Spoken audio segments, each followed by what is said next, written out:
I met a gambler in Wyoming Territory and learned something about the terrible war between the states.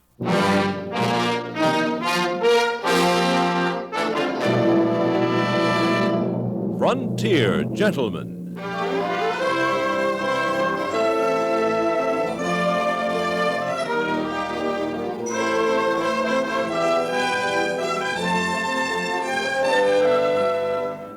Herewith, an Englishman's account of life and death in the West. As a reporter for the London Times, he writes his colorful and unusual stories. But as a man with a gun, he lives and becomes a part of the violent years in the new territories. Now, starring John Dehner, this is the story of J.B. Kendall, Frontier Gentlemen.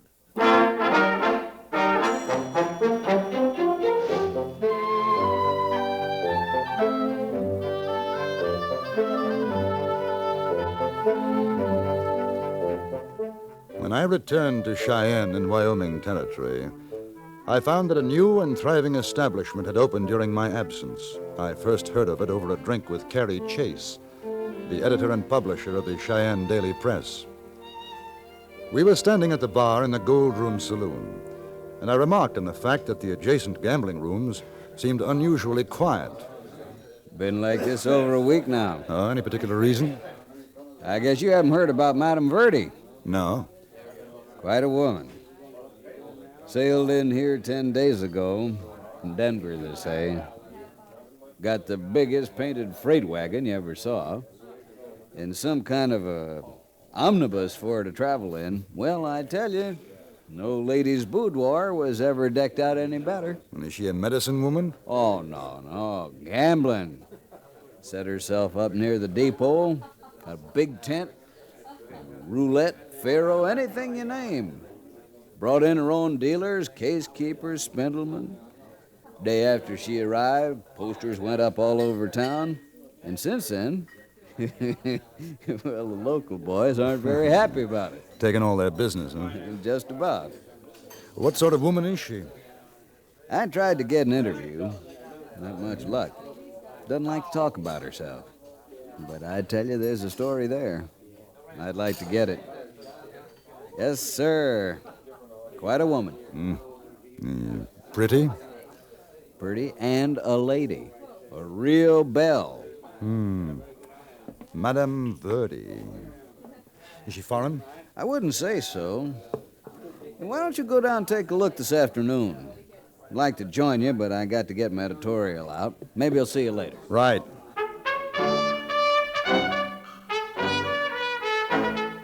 I found the tent, a huge affair, 100 yards or so from the railroad depot. Inside, a crowd of men thronged about several tables, and I recognized a number of wealthy cattlemen whom I had met a few weeks earlier at the Cheyenne Club. Then I saw Madame Verdi. She was rather small, quite lovely, wearing a very simple white and gold gown which set off her long, jet-black hair. The effect was striking, as I was sure it was meant to be. She sat behind a small table dealing a game called 21. As I approached, she looked up, caught my eye for a moment, then returned to the game. I stood watching. Cards? You can hit me again, ma'am. Oh, that's just fine. You, sir? I stand. Pay 21.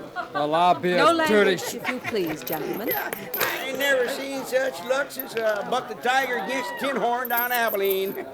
And when he got through, I didn't have a tail feather left. The luck of the cards. Yeah. You want to sit in, sir? There's room for another. No, thank you. 21 isn't exactly my game. We have roulette, faro, dice, poker. As a matter of fact, I came to see you. Yeah, well, you ain't alone, mister. You see, there ain't nobody I'd rather lose to. You can dole them out again, madam. What's your business? I'm a newspaper man. I write for the London Times. You English fellers sure are filling up the territory. It seems like there's as many of you as the Sioux in these here Are we parts. playing or are we talking? Cards, gentlemen? You can hit me now, ma'am. And again, soft. Nice and soft. Yeah, well, I'll stay on this. Hit me. No, that ain't luck. Now, let me see them cards. Oh, now, you take it easy here. Now, look mister. here. I've been losing for better than 2 hours. I say that ain't luck. Now, unless you want me to shoot up this place, you just hand over that money you've been cheating me on. Put your gun away. Yes, I would if I Mister, were you. listen, you're willing to buck out and smoke. You just keep out of this. All right, Madam Verdi, I got 1,000 in gold laying in front of you. Now, you just push it over, and I won't No, be any... you don't.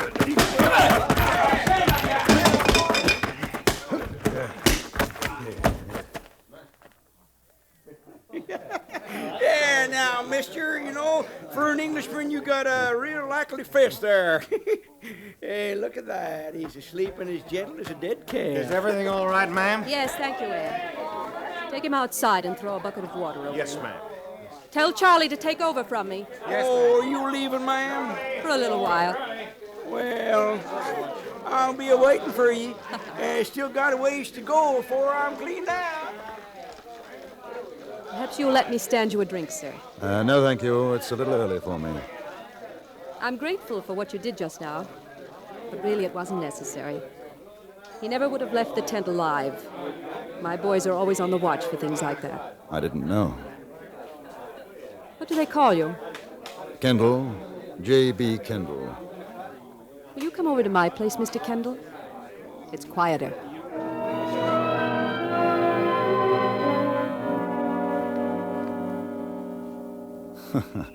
Well, I'm overwhelmed, Madame Verdi.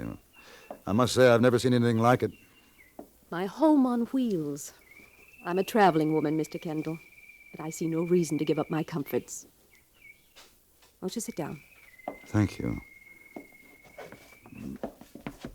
Are you fond of birds, Mr. Kendall?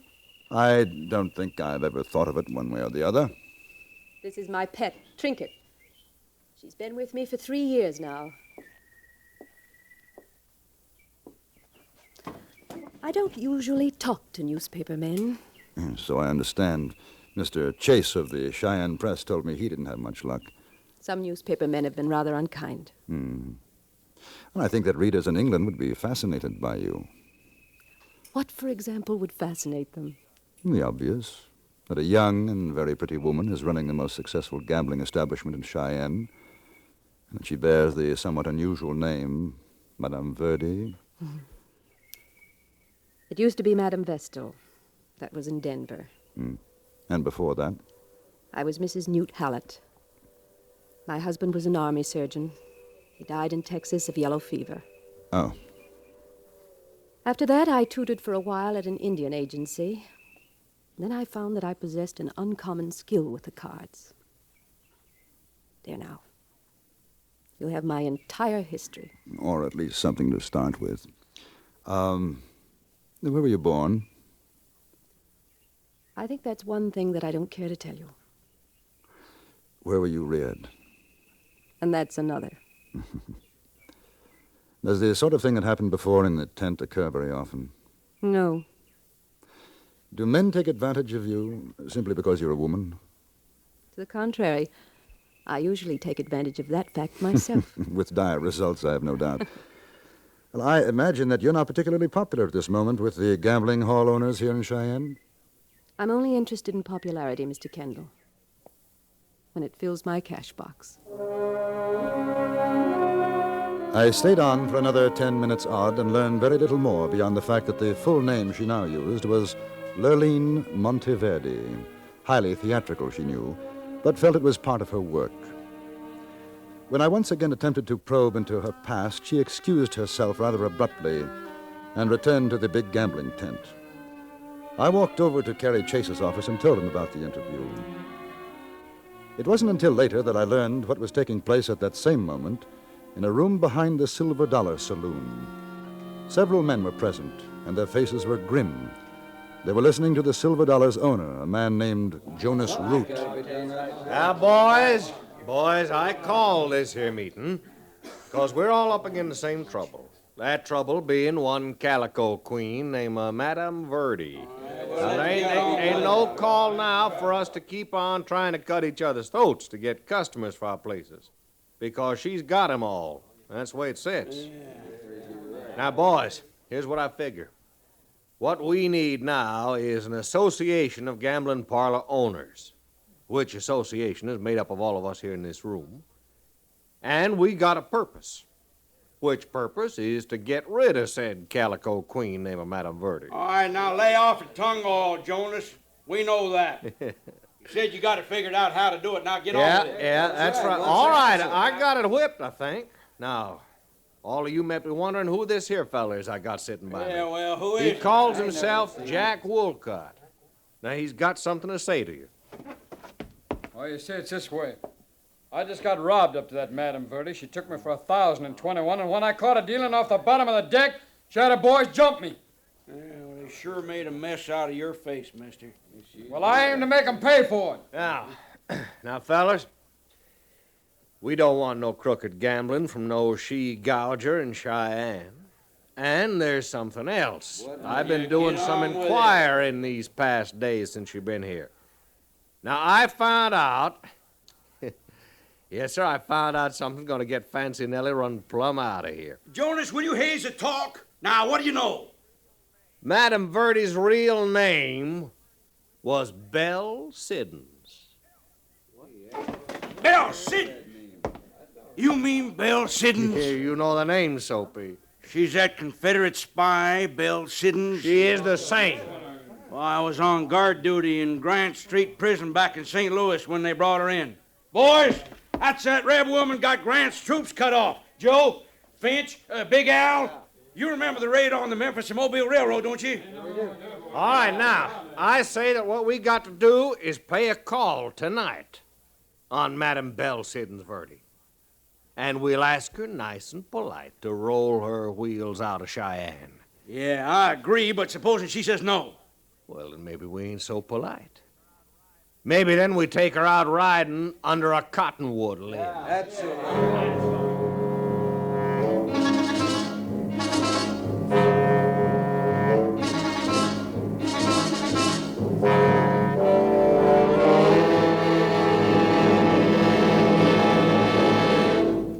In a moment, we return to Frontier Gentlemen.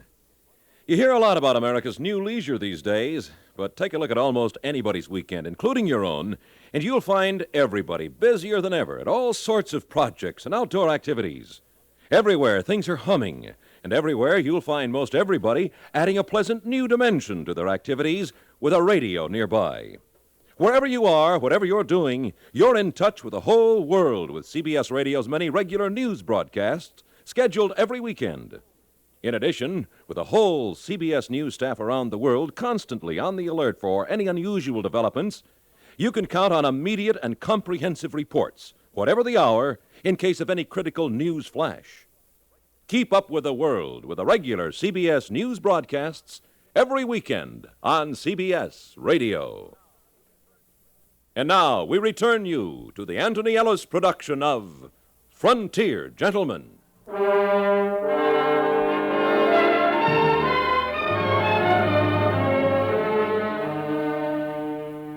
Neither Chase nor I had any idea what was brewing among the members of the newly formed Association of Gambling Parlor Owners.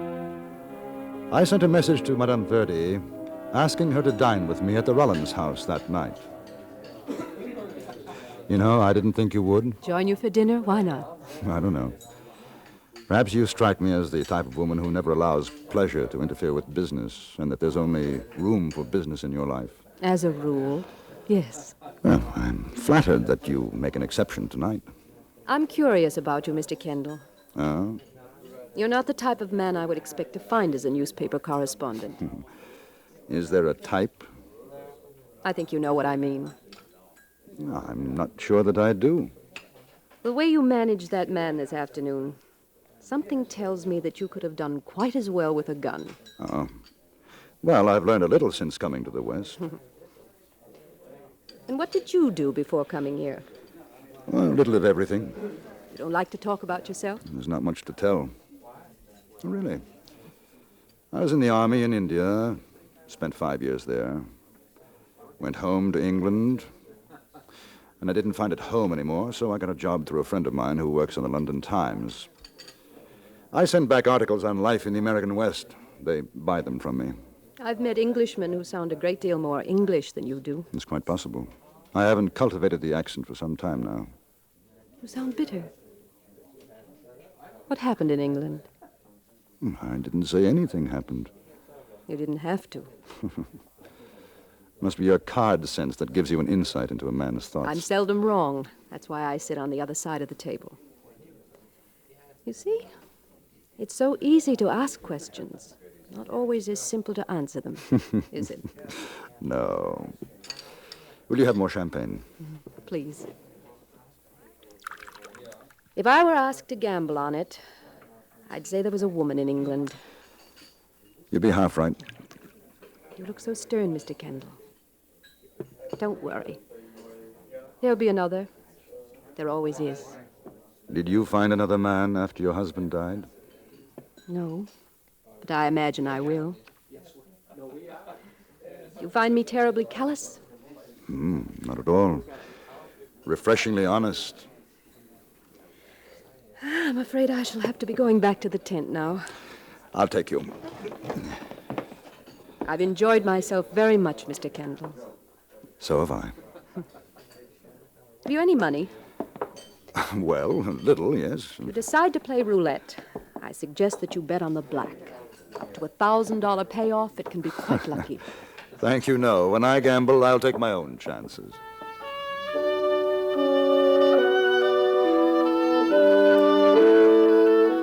It was a fine evening, and instead of taking the carriage she had hired, we walked toward her place. Neither of us spoke much. We had come to the end of the street when we saw the group of men waiting outside the big tent. They turned as we approached and walked toward us. I felt a sinking sensation in my stomach as I recognized one of them, the man I had hit that afternoon. All of them were armed. Good evening, Madam Verdi. Good evening, gentlemen. Waiting to try your luck with me? Well, I'll tell you, ma'am, we're waiting to talk to you in private. That fella, he's with her. He's one of them that pistol whipped me. He's a shill. Let's go inside the tent, gentlemen. I'll buy you a drink. No, we'll do our talking out here. Jason, will you get on with it? And, ma'am, we represent the Cheyenne Association of Gambling Parlor Owners. You ain't a member. No, I'm not. And we got a complaint that you're not running your games clean. The association don't like that. So we took a vote, and we agreed that you got to be out of this here town come morning. Where did you hear that Madame Verdi runs a crooked game? From him? Yeah, from me. Besides which, she ain't no Madame Verdi. I know you. Maybe you don't remember me, but I seen you, Belle Siddons, when they brought you to the St. Louis prison in chains. We don't want no Confederate spies in Cheyenne. I don't know anything about that, but she wasn't cheating. Your friend here decided he couldn't afford to lose anymore, so he drew his gun on the lady and tried to get it back. I hit him. That's all there was to it. You're a liar. And if I don't choose to leave? You ain't got no choice, Belle. You get, or you're gonna find yourself looking through cottonwood leaves, which is what should have happened to you anyway. That's the way we handle your kind around here. There won't be any need for that. Miss Siddons is going to be sensible, ain't you, ma'am? There's a lot of folks in Cheyenne might not take kindly to you being a Confederate spy and everything. Might even take matters out of our hands if they found out. You gentlemen seem to be holding the cards. That's the way to look at it. Hey, Kendall. Who's that? Oh, the newspaper feller, Chase. I thought that was you. Evening, ma'am. Evening. Oh, how are you, Rude? Chase? You come over to see how she does it. I hear your places aren't making out so well. I thought I'd take a spin at the roulette table, Madam Verdi. I should be honored, Mr. Chase. Why don't we all go in together? No, I gotta be getting back to the Silver Dollar. You won't forget our little deal, will you, ma'am? No, I won't.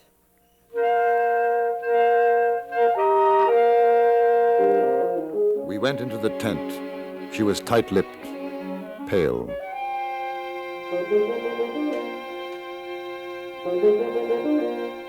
Four hours later, at exactly 2 o'clock, she called a halt to the play and the tent was cleared.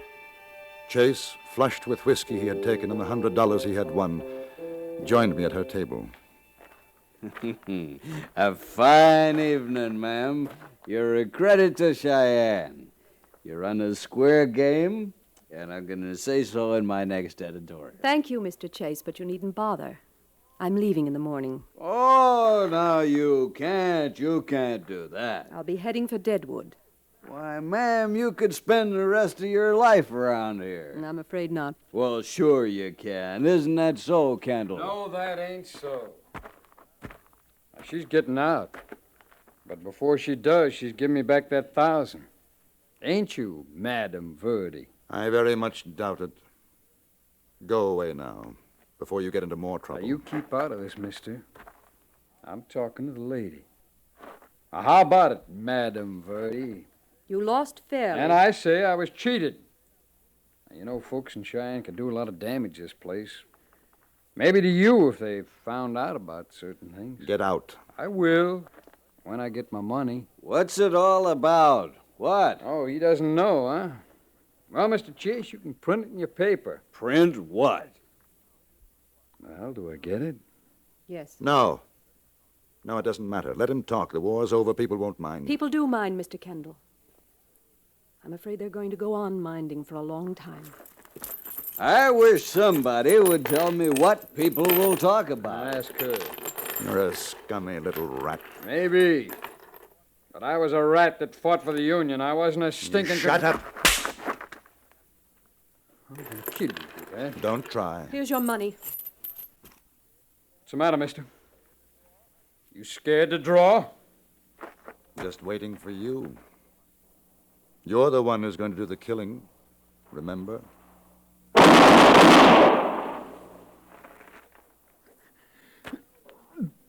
Bell City.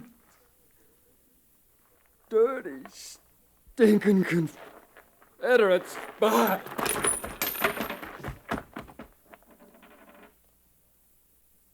Bell Siddons? Yes. Oh. I'm sorry you had to do that, Mr. Kendall. I am too. I'll be gone in the morning. Thank you for your friendship. Why not stay? Mr. Chase... I think she better go. Thanks to Miss Siddons, I lost my brother in the Memphis-Mobile raid. I'll wait for you outside, Kendall.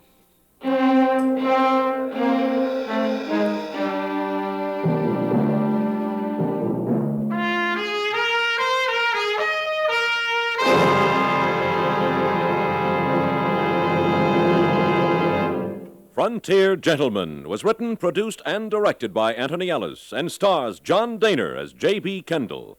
Featured in the cast were Jeannie Bates, Lawrence Dobkin, Stacey Harris, Harry Bartell, and Jack Crucian.